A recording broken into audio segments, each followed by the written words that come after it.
Diabolique, une nouvelle de Stéphanie Benoliel. Blanche se dressa au-dessus du vide. La violence des rafales qui lui cinglaient le visage et faisaient flotter sa longue chevelure brune n'avait d'égal que son désespoir. La falaise abrupte dominait la mer qui se déchaînait une vingtaine de mètres plus bas. Le combat que se livraient l'eau et la roche la fascinait. L'écume blanche qui revenait immuablement à la charge pour se fracasser sur les rochers déchiquetés, encore et encore. Les nuages bouillonnants, portés par des vagues pouvant atteindre 10 mètres, naissaient et mouraient inlassablement. Leur frémissante mousse blanche se perdait dans l'eau sombre et profonde pour renaître sempiternellement, insignifiante ou impressionnante, dans une promesse d'éternité. Parfois, l'assaut se changeait en caresse qui léchait délicatement la pierre au lieu de la frapper. Mais le résultat ultime demeurait le même. Le liquide érodait le solide avec une patience millénaire. La peur instinctive du vide se mêlait à une irrésistible attraction. Rejoindre le seul être qu'il ne l'avait jamais abandonné, échapper à celle qu'on l'avait contrainte à devenir pour survivre et venger son amie Jade. Jade, la douceur personnifiée, alliée à une intelligence qui l'avait hissée au rang des chercheurs les plus réputés, lui manquait terriblement. Le rêve de sa vie se résumait à aider les autres, mais cette quête l'avait fait mourir prématurément, alors qu'elle s'apprêtait à toucher son but. La vengeance laissait à Blanche un goût amer, sans lui procurer le soulagement escompté, la condamnant à la fuite perpétuelle. Elle se sentait si seule, si fragile, si insignifiante devant la puissance et l'immensité de l'océan. Elle sursauta au son de la voix masculine qui se mêla au bruit du vent et du ressac.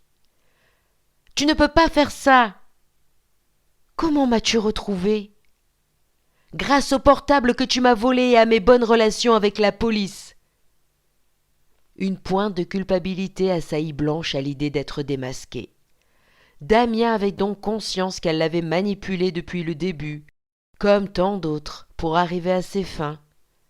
Pourtant, il l'avait soutenue et aidée dans sa quête de vérité, et nourrissait même un sentiment romantique à son égard. Elle avait tout gâché. « Tu ne peux pas abandonner maintenant. Je dois continuer les recherches de Jade et les faire aboutir. Nous lui devons bien ça, » argumenta Damien avec conviction. Sans un mot, Blanche sortit de son sac le volumineux dossier qu'elle avait dérobé au meurtrier de son ami après l'avoir froidement assassiné, et le tendit au plus riche et brillant chercheur de la planète. Tout est là.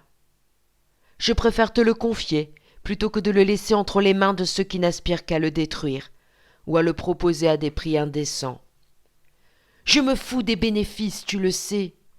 Je préfère offrir à l'humanité un vaccin qui fragilisera toute l'industrie pharmaceutique plutôt que de le garder pour moi. Alors tu es fou. La triade n'est pas vaincue. Les têtes qui sont tombées seront vite remplacées. Ils te pourchasseront, comme ils l'ont fait avec Jade et moi. Qu'ils essaient. Il marqua une pause avant de reprendre. Et tu as raison, je suis un fou. Un rire inquiétant retentit. L'expression du débonnaire docteur se fit si cruelle que Blanche tressaillit. Pour la première fois, une lueur machiavélique brillait dans ses yeux, dont le bleu se fit glacial.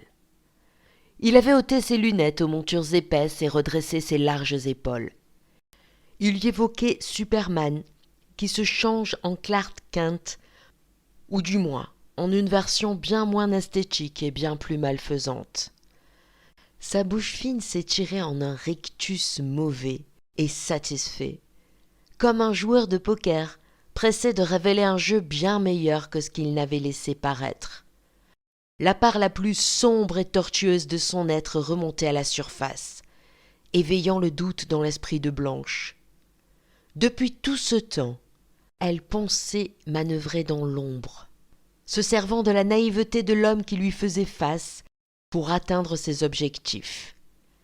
La marionnette n'est pas toujours celle que l'on croit, se dit-elle, alors que le regard qu'elle croisait se vidait de toute expression. L'homme qui l'avait aidée à traquer ses proies et à échapper aux menaces n'était pas là pour la sauver une fois de plus.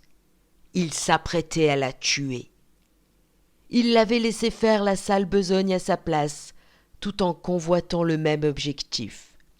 Aveuglée par la douleur, elle n'avait perçu que les avantages qu'il lui fournissait, pensant l'utiliser alors qu'elle servait ses desseins. Sa gentillesse et ses attentions l'avaient dupée pendant tout ce temps, trompant la méfiance instinctive qu'elle accordait à autrui. Deux mains s'abattirent subitement sur ses épaules pour la faire basculer dans le vide.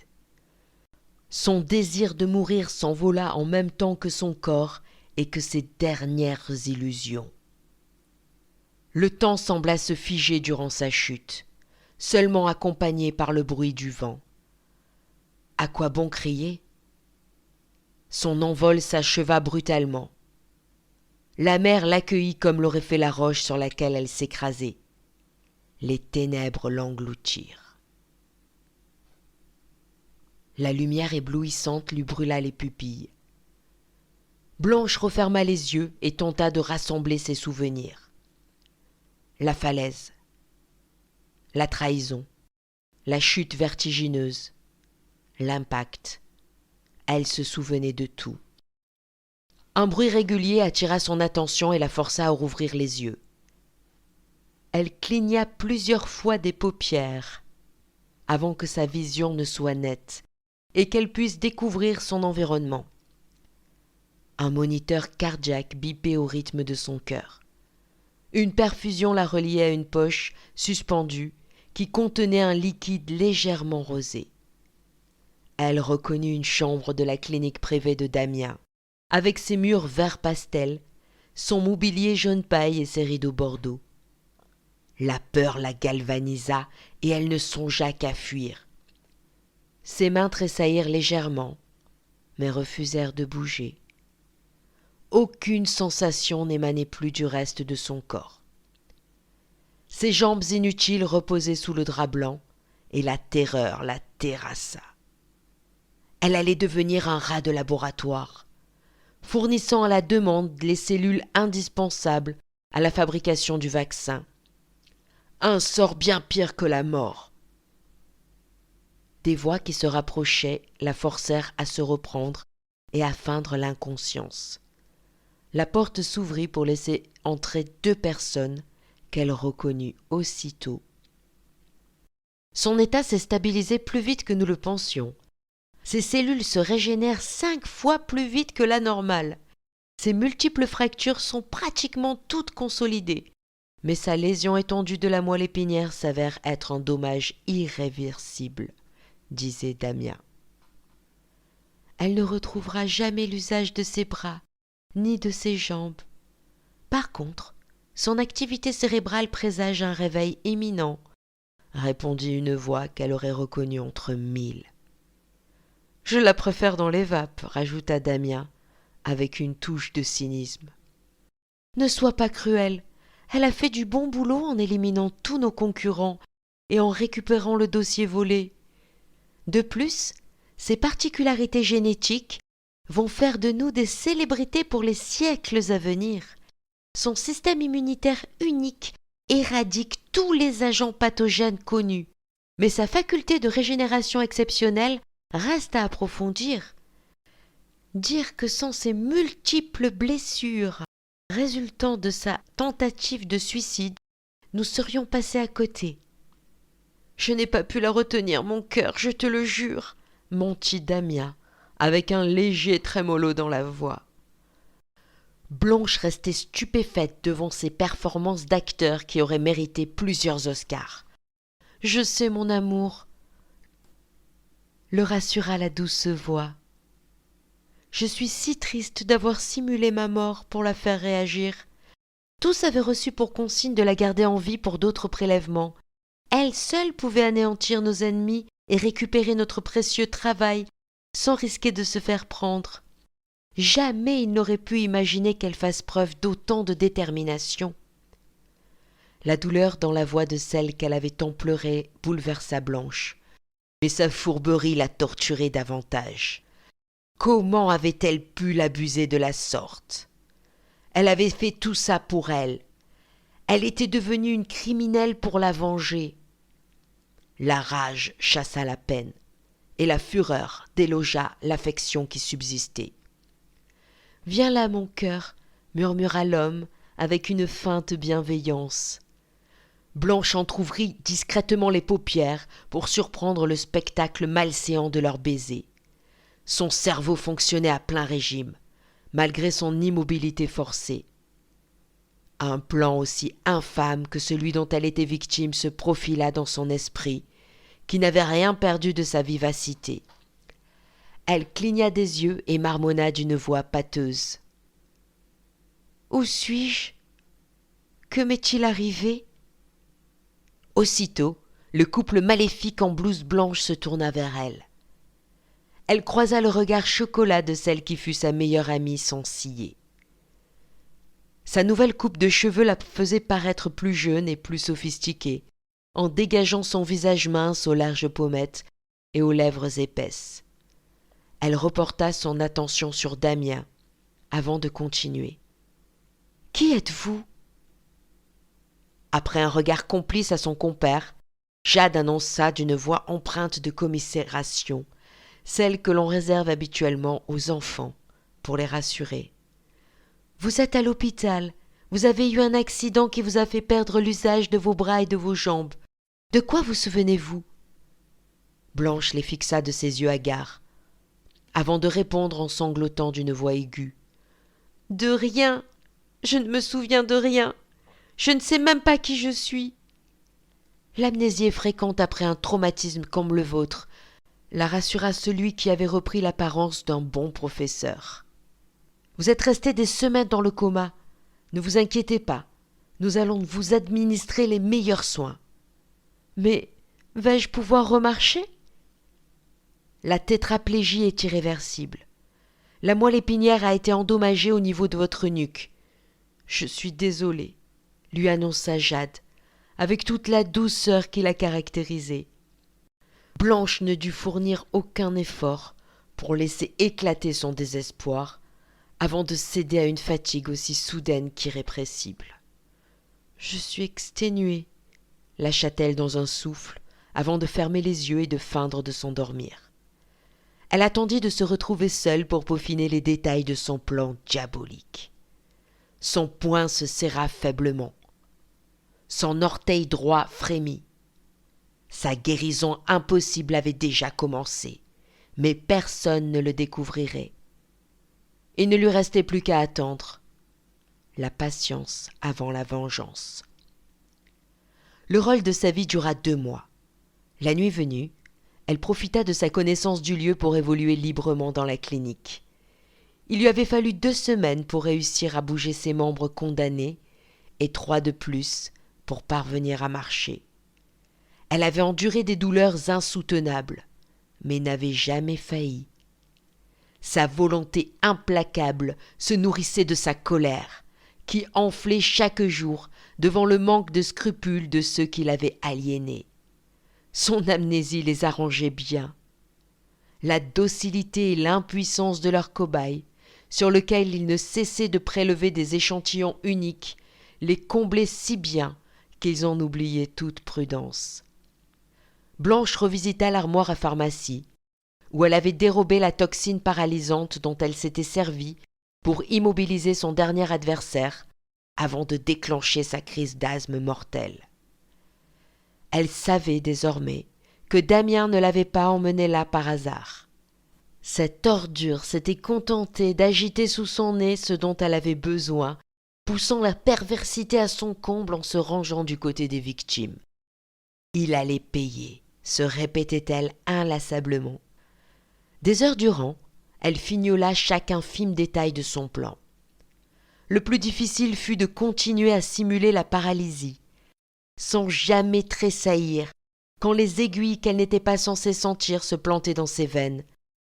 S'abstenir d'esquisser le plus infime mouvement en présence d'autrui. Sa concentration était telle qu'elle surmontait même sa nausée lorsque ce monstre la violait. Après lui avoir administré une quelconque drogue, supposée l'assommer pendant de longues heures. Mais son organisme combatif l'éliminait en quelques minutes, la condamnant à l'immonde contrainte de conserver une totale passivité pendant qu'il s'affairait. Heureusement, son calvaire ne durait jamais longtemps, car l'homme haletant ne tardait à laisser échapper un immonde râle satisfait. Elle avait serré les dents. Elle allait enfin toucher son but. Comme tous les mardis, les infirmières corrompues étaient de repos, et Jade arriva vers 9 heures pour lui donner ses soins avant d'aller au laboratoire secret qui se trouvait dans le même bâtiment. Comme toujours, elle vida le bassin de Blanche et après une toilette des plus sommaires, préleva son sang. Elle remplissait le 3e flacon lorsqu'une main la saisit. Elle sentit la piqûre sur son épaule. Ses yeux s'arrondirent comme 2 billes et sa bouche s'ouvrit largement sous l'effet de la surprise, avant que ses muscles ne cessent de fonctionner. Elle s'écroula comme une vulgaire poupée de chiffon et perdit connaissance quand sa tête heurta brutalement le sol. Lorsque sa conscience revint, elle était assise sur le fauteuil, incapable d'esquisser le moindre geste, dans l'impossibilité même d'entr'ouvrir plus grand ses paupières. L'horreur la submergea. Le silence, l'immobilité absolue, les minutes, les heures. Puis un bruit de pas fit renaître l'espoir. La porte s'ouvrit. La voix de Blanche chuchota au nouveau venu. « Bonjour, beau professeur. » Elle s'est endormie. « Je ne sais pas ce que vous faites la nuit, mais elle est épuisée. »« On va la laisser dormir alors, » murmura Damien, manifestement flatté. « Elle a beaucoup de chance. J'aimerais avoir des nuits plus excitantes, » rajouta la jeune femme, provocante. « Oh, la petite coquine » reprit l'homme, visiblement ravi. « J'aimerais tant un petit baiser, mais ça ne serait pas correct vis-à-vis de votre fiancé. Elle dort. Quand elle s'écroule comme ça, rien ne peut la réveiller. Un petit baiser. » Il s'avança, le regard lubrique, victorieux devant les avances de celle qui n'avait possédé qu'inconsciente. Il s'empara en conquérant des lèvres chaudes de la jeune femme immobile qui s'offrait enfin à lui. Son mouvement le surprit autant que l'aiguille qui se planta dans sa chair. « Vipère, tu m'as... » La substance expérimentale le figea avant qu'il ne termine sa phrase injurieuse. « Je t'ai eu. L'arroseur arrosé arrose de nouveau. » Contrairement à sa fiancée bafouée, il atterrit confortablement sur le lit, une expression haineuse plaquée sur ses traits figés. « Tu es trop lourd pour que je puisse te manipuler, mais ma mise en scène doit rester plausible, » expliqua calmement Blanche, en le retournant et en positionnant sa tête sur le coussin. La jeune femme déplaça ensuite le fauteuil et entr'ouvrit les paupières de Jade, afin que les amants se retrouvent face à face. « Les yeux dans les yeux, c'est comme ça que vous allez mourir. C'est si romantique. » Elle les abandonna un court instant à l'épouvante qui débordait de leurs regards larmoyants.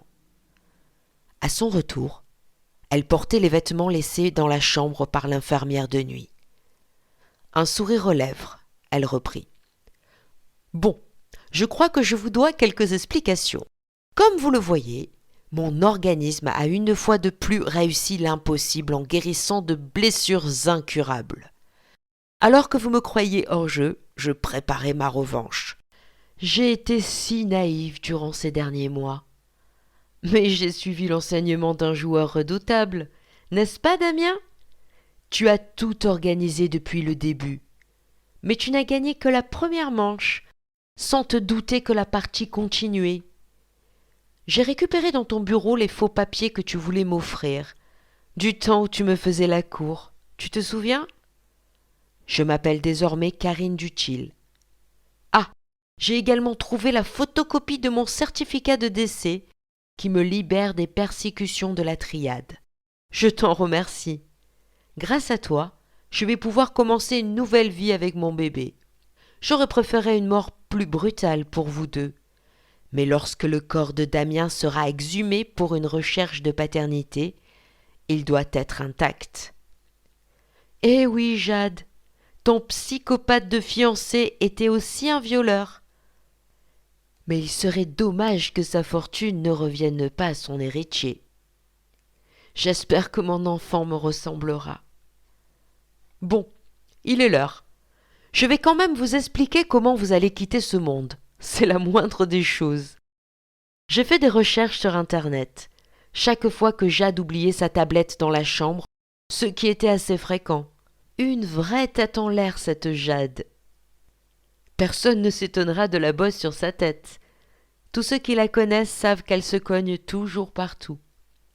J'ai donc découvert sur le web que le matelas du lit d'appoint dégageait des substances hautement toxiques quand il brûlait. Vous ne sentirez rien. L'incendie ne se propagera pas, car il n'y a rien d'inflammable à proximité. Il faut que l'ADN du père de mon futur bébé reste aisément identifiable. La toxine paralysante agira encore quelques heures, mais elle restera indécelable à l'autopsie, comme ce fut le cas avec Roger.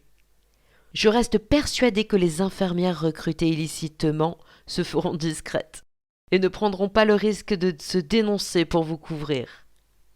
Bon, sur ce, fini de jouer, une nouvelle vie m'attend. Blanche versa un peu d'alcool à 90 sur le drap, avant de jeter une cigarette de Damien allumée dessus. Elle embrasa le liquide à l'aide d'un briquet et partit, sans se retourner. Karine Dutil dégustait sa coupe de champagne, tout en contemplant la mer turquoise, depuis la terrasse de la villa où elle avait élu domicile depuis 1 an. Les vaguelettes glissaient sur le sable blanc de ce petit coin de paradis, se parant de 1000 reflets scintillants, tels de minuscules diamants emportés par l'onde cristalline. La mousse aérienne s'échouait délicatement sur la plage, telle une caresse qui se prolonge avant de mourir, pour laisser place à une autre et repartir rejoindre les flots translucides, merveilleux dégradés émeraude et turquoise. La légère brise ne parvenait pas à ébouriffer sa courte chevelure platine, qui dégageait son visage au nez affiné par la chirurgie esthétique. Méconnaissable, elle profitait de sa nouvelle existence, loin des menaces de la triade maléfique et de ses faux amis qui l'avaient si cruellement abusée. La reconnaissance de paternité de sa fille, Chiara, unique héritière de l'empire de son géniteur, victime d'un tragique accident, n'avait été qu'une bataille de plus. Elle avait payé le prix fort pour sa liberté. Donner la vie avait radicalement transformé la meurtrière en mère aimante, occultant les conditions douloureuses de sa conception. À sa merveilleuse fillette, qui allait fêter ses 2 ans, elle avait transmis ses formidables spécificités génétiques qui avaient déchaîné tant de convoitises. L'enfant n'avait jamais contracté le moindre virus depuis sa naissance. Ce moment unique avait bouleversé sa vie, en éveillant l'amour le plus extraordinaire qui soit. Son prodigieux métabolisme avait apaisé ses blessures physiques, plus vite que celles de son âme. Après des nuits agitées, elle avait néanmoins surmonté son traumatisme, en se raccrochant à la pureté et à la puissance de l'amour qu'elle portait à son enfant. Blanche Mercier était morte et ne risquait pas de ressusciter. Parfois, les pires cauchemars enfantent des rêves sublimes.